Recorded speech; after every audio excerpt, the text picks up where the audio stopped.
नमस्कार स्वामी भक्तांनो, सर्वात आधी सर्वांना श्री स्वामी समर्थ, श्री गुरुदेव दत्त.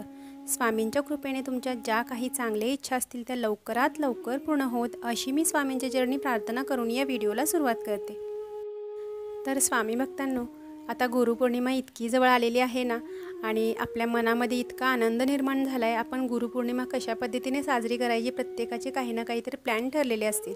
कोणी मठामध्ये जाऊन गुरुपौर्णिमा धूमधडाक्यात साजरी करणार आहे, तर कोणी घरामध्ये वेळ नसेल तर घरामध्ये सुद्धा गुरुपौर्णिमा साजरी करणार आहेत. या दिवशी मठामध्ये एवढा मोठा उत्सव असतो, यात्रा भरते अक्षरशः, आणि सगळे भाविक, सगळे भक्त आपले गुरूंचे दर्शन घेण्यासाठी, आपल्या स्वामींना बघण्यासाठी आणि त्यांची एक झलक पाहण्यासाठी तिथे येत असतात. तर यावर्षीचा गुरुपौर्णिमा उत्सव हा 21 जुलै 2024 रोजी म्हणजे रविवारी येतो आहे. आणि रविवारी तर सर्वांना सुट्टी असते, त्यामुळे सर्वजण मठामध्ये जाऊन स्वामींचे दर्शन घेऊ शकतात.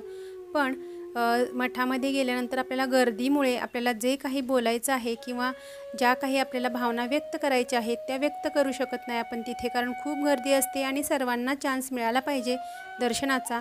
आणि यासाठी आपल्याला घरामध्ये स्वामींना प्रार्थना करायची आहे. आणि घरामध्ये आपल्याला साध्या पद्धतीने, तुम्हाला जसं हवं आहे त्या पद्धतीने आपण गुरुपौर्णिमा साजरी करणार आहोत. आणि त्यानंतर मठामध्ये जाऊनसुद्धा त्यांचं दर्शन आपण तिथे घेणार आहोत. तर त्यासाठी आपल्याला सर्वात लवकर उठायचं आहे, पहाटे उठायचं आहे.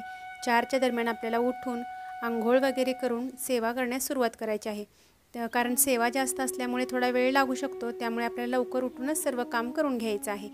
आणि यामध्ये कसं आहे ना, कोणाचं जर 1 दिवसाचं गुरुचरित्र पारायण असेल तर त्या दिवशी त्यांनी लवकरच उठून सर्व आपलं पारायण करून घ्यायचं आहे. आणि 1 दिवसाचं पारायण कसं करायचं हा सुद्धा व्हिडिओ मी अपलोड केलेला आहे, तो सुद्धा बघून घ्या अगदी सोप्या पद्धतीने, आणि जास्त वेळ लागणार नाही आहे.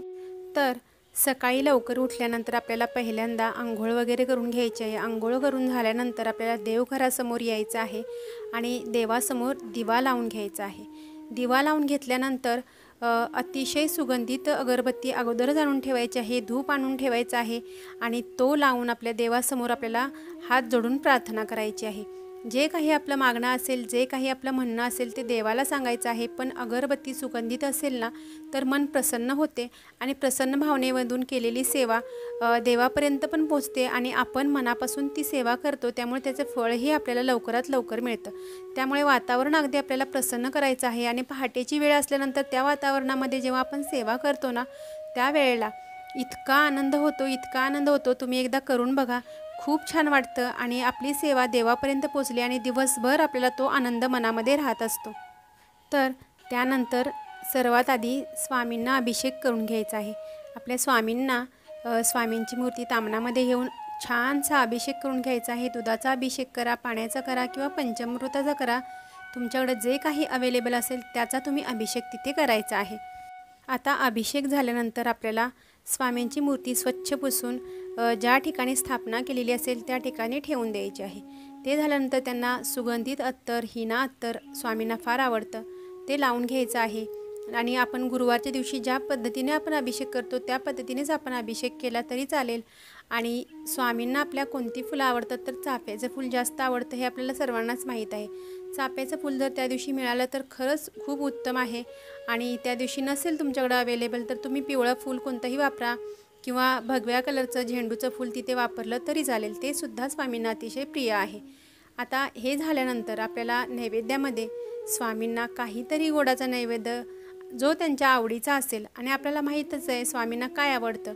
तर स्वामींना आपल्या बेसनाचे लाडू आवडतात, मिठाई आवडते, आणि गोडामध्ये सर्वात जास्त आवडीचा पदार्थ म्हणजे आपल्या स्वामींचा पुरणपोळी.